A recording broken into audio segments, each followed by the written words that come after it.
नमस्कार। दोपहर समाचार में आपका स्वागत है।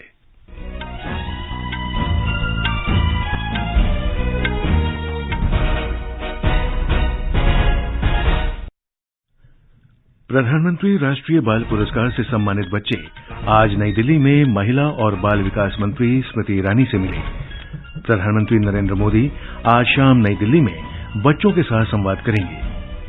मिस्र के राष्ट्रपति अब्देल फतेह अल सीसी 26 जनवरी को गणतंत्र दिवस समारोह के मुख्य अतिथि होंगे। पूर्वी नागालैंड विधायक संघ ने आगामी विधानसभा चुनाव प्रक्रिया में भाग लेने का निर्णय लिया। मौसम विभाग का अगले 5 दिनों में हिमाचल प्रदेश में हल्की से मध्यम बर्फबारी का अनुमान। इंदौर में भारत के साथ तीसरे और अंतिम एक दिवसीय क्रिकेट मैच में न्यूजीलैंड का टॉस जीतकर पहले गेंदबाजी का फैसला।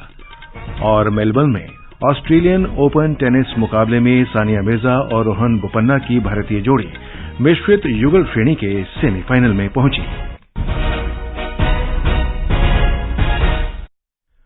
दोपहर समाचार के साथ मैं रवि कपूर। केंद्रीय महिला और बाल विकास मंत्री स्मृति ईरानी ने आज नई दिल्ली में प्रधानमंत्री राष्ट्रीय बाल पुरस्कार से सम्मानित बच्चों और उनके माता पिता से मुलाकात की। प्रधानमंत्री नरेंद्र मोदी आज शाम 4 बजे नई दिल्ली में अपने निवास पर प्रधानमंत्री राष्ट्रीय बाल पुरस्कार से सम्मानित बच्चों से मुलाकात करेंगे। राष्ट्रपति द्रौपदी मुर्मू ने कल 11 बच्चों को राष्ट्रीय बाल पुरस्कार से सम्मानित किया था। कला, संस्कृति, वीरता, नवाचार, समाज सेवा और खेलों के क्षेत्रों में असाधारण उपलब्धि हासिल करने वाले बच्चों को ये पुरस्कार दिए गए। इन बच्चों में 11 राज्यों और केंद्र शासित प्रदेशों के 6 बालक और 5 बालिकाएं शामिल हैं। प्रत्येक पुरस्कृत बच्चे को पदक, 1 लाख रुपए नकद और राष्ट्रपति की ओर से प्रमाण पत्र प्रदान किए गए। पुरस्कृत बच्चों में केरल के आदित्य सुरेश, छत्तीसगढ़ के आदित्य प्रताप सिंह चौहान, दिल्ली की अनुष्का जॉली, जम्मू कश्मीर की हनाया निसार, आंध्र प्रदेश की कोला गाटला अलाना मीनाक्षी, तेलंगाना की एम गौरवी रेड्डी और कर्नाटक के ऋषि शिव प्रसन्ना शामिल हैं। साथ ही महाराष्ट्र के रोहन रामचंद्र बाहिर, ओडिशा के संभव मिश्रा, गुजरात के शौर्यजीत रंजीत कुमार खैरे और असम की श्रिया भट्टाचार्य को भी पुरस्कृत किया गया है। इस अवसर पर राष्ट्रपति मुर्मू ने कहा कि ये पुरस्कार देश के लिए बच्चों के योगदान और उनके समर्पण के लिए दिए गए हैं। राष्ट्रपति ने कहा कि इस छोटी उम्र में बच्चों के विलक्षण कार्य चकित करने वाले हैं। उन्होंने ये भी कहा कि ये बच्चे बहुत से लोगों के लिए प्रेरणा के स्रोत हैं। बच्चे हमारे देश की अमूल्य निधि है। बच्चों के भविष्य निर्माण के लिए किया गया हर प्रयास समाज और देश का भविष्य संवारता है। हम सभी को बच्चों की सुरक्षित और खुशहाल बचपन तथा स्वर्णिम भविष्य के लिए हर संभव प्रयास करना चाहिए। बच्चों को पुरस्कृत करके हम राष्ट्र निर्माण में उनके योगदान को प्रोत्साहित और सम्मानित कर रहे हैं। आकाशवाणी से बातचीत में राष्ट्रपति से पुरस्कार प्राप्त कर आंध्र प्रदेश की के.ए. मीनाक्षी ने प्रसन्नता व्यक्त की। My name is Alana Kolagatla. I am from Andhra Pradesh and I am so happy to get this award in sports chess. I am world number 1 in under 12 girls and I am a women's FIDE master and I am so happy to get this award. It's so surprising and it's such an honor to represent my country and meet Rashtrapati ma'am, meeting her and everything. And my goal is to become a grandmaster. मिस्र के राष्ट्रपति Abdel Fattah अल CC आज से भारत की 3 दिन की यात्रा पर नई दिल्ली पहुंच रहे हैं। श्री अल सीसी 74वें गणतंत्र दिवस समारोह के मुख्य अतिथि होंगे। उनके साथ एक उच्च स्तरीय शिष्टमंडल भी आ रहा है। राष्ट्रपति अल सीसी का राष्ट्रपति भवन में कल भव्य स्वागत किया जाएगा। राष्ट्रपति द्रौपदी मुर्मू शाम को उनके सम्मान में राजकीय भोज आयोजित करेंगी। राष्ट्रपति सीसी द्विपक्षीय, क्षेत्रीय और आपसी हितों के वैश्विक मुद्दों पर प्रधानमंत्री नरेंद्र मोदी के साथ शिष्टमंडल स्तर की वार्ता और द्विपक्षीय बैठक करेंगे। विदेश मंत्री डॉक्टर सुब्रमण्यम जयशंकर राष्ट्रपति सीसी से मुलाकात करेंगे।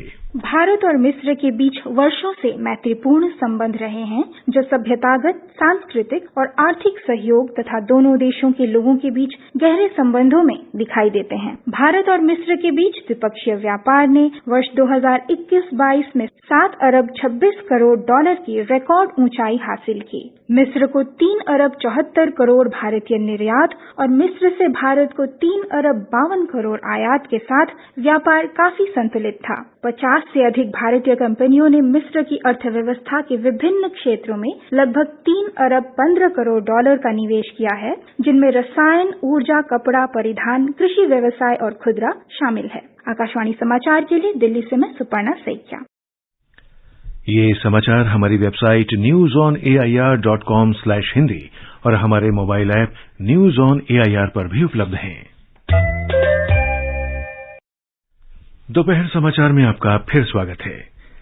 पूर्वी नागालैंड विधायक संघ ENLU ने आगामी विधानसभा चुनाव प्रक्रिया में भाग लेने का निर्णय लिया है। पूर्वी नागालैंड विधायक संघ राज्य के पूर्वी जिलों के विधायकों का एक मंच है। संघ की रविवार को हुई एक आपात बैठक में ये निर्णय लिया गया। पूर्वी नागालैंड जन संगठन सीमांत नागालैंड नाम के एक अलग राज्य की मांग कर रहा है। इस संगठन के समर्थन में आगामी विधानसभा चुनाव में भागीदारी नहीं करने के पूर्वी नागालैंड के विभिन्न जनजातीय संगठनों के प्रस्ताव के मद्देनजर ये निर्णय लिया गया है। नई विधानसभा के लिए नागालैंड में 27 फरवरी को चुनाव कराया जाएगा।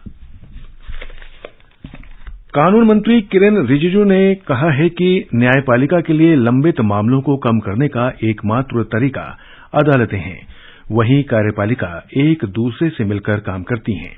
नई दिल्ली में ई-कोर्ट्स परियोजना के पुरस्कृत लोगों के अभिनंदन समारोह में श्री रिजिजू ने कहा कि न्याय में तेजी लाने की आवश्यकता है।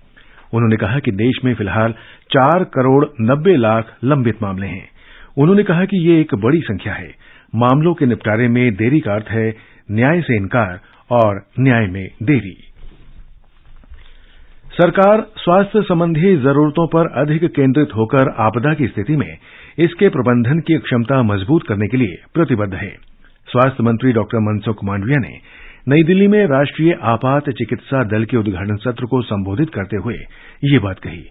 उन्होंने कहा कि इस पहल से देश में और यहां रहने वाले समुदायों को आपदा से निपटने में मदद मिलेगी। गांधीनगर में B20 सम्मेलन के अंतिम दिन G20 के प्रतिनिधियों ने गुजरात के अनूठे पर्यटन स्थलों और देश के पहले आर्थिक और प्रौद्योगिकी नगर गिफ्ट सिटी का दौरा किया।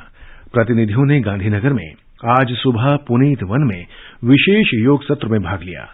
पुनीत वन की सैर के दौरान प्रतिनिधियों ने विभिन्न पारंपरिक भारतीय आयुर्वेदिक औषधियों के बारे में ज्ञान प्राप्त किया। प्रतिनिधियों को गिफ्ट सिटी सहित भारत के पहले अंतर्राष्ट्रीय एक्सचेंज में विश्व स्तरीय बुनियादी ढांचे और सुविधाओं के बारे में भी जानकारी दी गई। G20 के प्रतिनिधियों ने अहमदाबाद के पास अडालज में प्रसिद्ध स्टेप वेल भी देखा और उसकी अनूठी वास्तुकला और इतिहास के बारे में जानकारी ली। बिहार के सीवान जिले की शराब त्रासदी मामले में 2 मुख्य आरोपियों सहित 16 लोगों को गिरफ्तार किया गया है। पुलिस अपर महानिदेशक JS गंगवार ने आकाशवाणी को बताया कि लकड़ी नबीगंज पुलिस स्टेशन के चौकीदार और पुलिस निरीक्षक को इस मामले में निलंबित कर दिया गया है। जो बात अब तक प्रकाश में आई है, अनुसंधान के क्रम में 16 व्यक्तियों की गिरफ्तारी है। उनसे और भी गहन पूछताछ की जा रही है कि मुख्य अभियुक्त था संदीप चौहान, दीपक चौहान। इन दोनों के द्वारा सैनिटाइजर बनाने के नाम पर एथेनॉल कंपनी से स्प्रिट मंगाया गया। 18 जनवरी को ही मुजफ्फरपुर एवं कोलकाता से ट्रांसपोर्ट के माध्यम से उनके द्वारा एथेनॉल मंगाया गया। सीवान जिले में रविवार रात को जहरीली शराब पीने के बाद 8 लोगों की मृत्यु हो गई और 6 लोगों की आंखों की रोशनी चली गई। इस बीच विपक्ष के नेता विजय कुमार सिन्हा ने आरोप लगाया है कि सरकार द्वारा अपराधियों के विरुद्ध कड़ी कार्रवाई नहीं किए जाने के कारण राज्य में शराब त्रासदी की घटनाएं लगातार हो रही हैं। अगर जो छपरा सारण में गंभीरता से सरकार पहल करती और भ्रष्ट प्रशासन के लोगों को हटा देती, वहाँ के SP के संरक्षण में ये शराब का खेल हो रहा है। पुलिस प्रशासन हर थाना दारू और बालू के खेल में लगा है। रोज पब्लिक कह रही है, लेकिन सरकार की गंभीरता नहीं है, उससे मिली भगत है। ये समाचार आकाशवाणी से प्रसारित किए जा रहे हैं।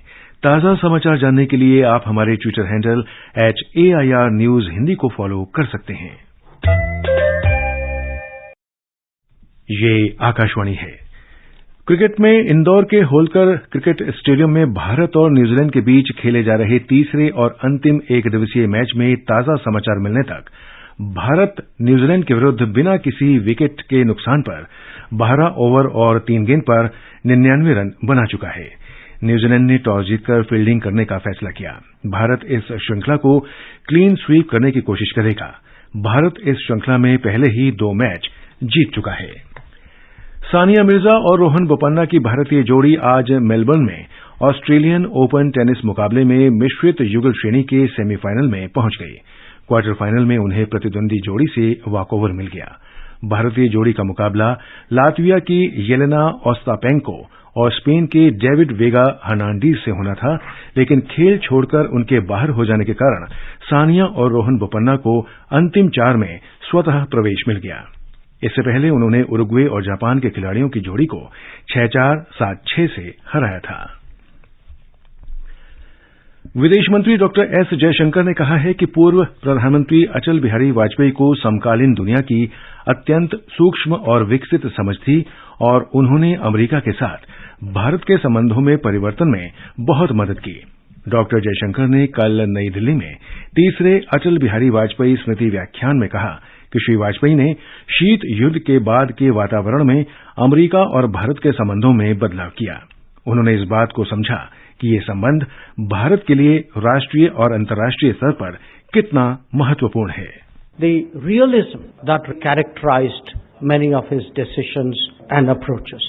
We saw that the manner in which he transformed the relationship with the United States in the post-Cold War environment, recognizing how much more important and consequential that relationship had become for Indian national interest. Uttar Pradesh आज अपना स्थापना दिवस मना रहा है। इस वर्ष उत्तर प्रदेश दिवस निवेश और रोजगार के मुख्य विषय पर केंद्रित है। राष्ट्रपति द्रौपदी मुर्मू और प्रधानमंत्री नरेंद्र मोदी ने उत्तर प्रदेश के लोगों को राज्य के स्थापना दिवस के अवसर पर बधाई और शुभकामनाएं दी हैं। अपने संदेश में राष्ट्रपति मुर्मू ने कहा कि प्रदेश ने संस्कृति, साहित्य, कला, राजनीति और सामाजिक परिवर्तन के क्षेत्र में आदर्श प्रस्तुत किए हैं। प्रधानमंत्री मोदी ने अपने संदेश में कहा कि विगत कुछ वर्षों में प्रदेश के विकास ने सभी का ध्यान आकर्षित किया है। उन्होंने कहा कि उत्तर प्रदेश के लोगों ने बहुत से क्षेत्रों में प्रदेश को विकास के पथ पर आगे बढ़ाया है। राष्ट्रीय बालिका दिवस आज मनाया जा रहा है। ये दिवस भारत में बालिकाओं को प्रोत्साहन और अवसर देने के उद्देश्य से प्रत्येक वर्ष 24 जनवरी को मनाया जाता है। मौसम विभाग ने अगले 5 दिनों के दौरान हिमाचल प्रदेश में हल्की से मध्यम बर्फबारी की भविष्यवाणी की है। शिमला मौसम कार्यालय के निदेशक सुरेंद्र पॉल ने बताया कि अगले 3 दिन के दौरान मैदानी इलाकों और निचले इलाकों में गरज के साथ हल्की से मध्यम बारिश होने की संभावना है।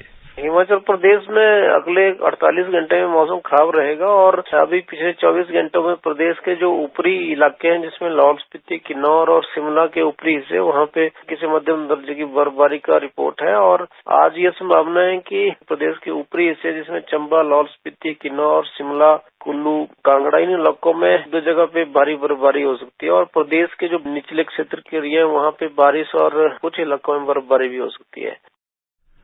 उत्तर रेलवे के वरिष्ठ जनसंपर्क अधिकारी आर.के. राणा ने बताया है कि कोहरे के कारण आज 10 रेलगाड़ियां देरी से चल रही हैं। आज कोहरे के कारण 10 रेलगाड़ियां विलंब से चल रही हैं। मेरा रेल यात्रियों से अनुरोध है कि कृपया घर से प्रस्थान करने से पूर्व 139 नेशनल ट्रेन इंक्वायरी पर संपर्क करें ताकि आपको किसी प्रकार की असुविधा न हो। रेलवे ट्रैक क्रॉस न करें, रेलवे लाइन पर सेल्फी पॉइंट न बनाएं, हमेशा फुट ओवर ब्रिज का प्रयोग करें, सतर्क रहें, सुरक्षित रहें। सबसे लंबा नदी क्रूज गंगा विलास वर्तमान में पश्चिम बंगाल में है। ये निर्धारित यात्रा कार्यक्रम के अनुसार आज नदिया में मटियारी की ओर बढ़ेगा। अंत में मुख्य समाचार एक बार फिर। प्रधानमंत्री राष्ट्रीय बाल पुरस्कार से सम्मानित बच्चे आज नई दिल्ली में महिला और बाल विकास मंत्री स्मृति ईरानी से मिले। प्रधानमंत्री नरेंद्र मोदी आज शाम नई दिल्ली में बच्चों के साथ संवाद करेंगे। मिस्र के राष्ट्रपति अब्देल फतेह अल सीसी 26 जनवरी को गणतंत्र दिवस समारोह के मुख्य अतिथि होंगे। पूर्वी नागालैंड विधायक संघ ने आगामी विधानसभा चुनाव प्रक्रिया में भाग लेने का निर्णय लिया। मौसम विभाग का अगले 5 दिनों में हिमाचल प्रदेश में हल्की से मध्यम बर्फबारी का अनुमान। इंदौर में भारत के साथ तीसरे और अंतिम एकदिवसीय क्रिकेट मैच में न्यूजीलैंड का टॉस जीतकर पहले गेंदबाजी का फैसला। इसके साथ ही दोपहर समाचार का ये अंक समाप्त हुआ। नमस्कार।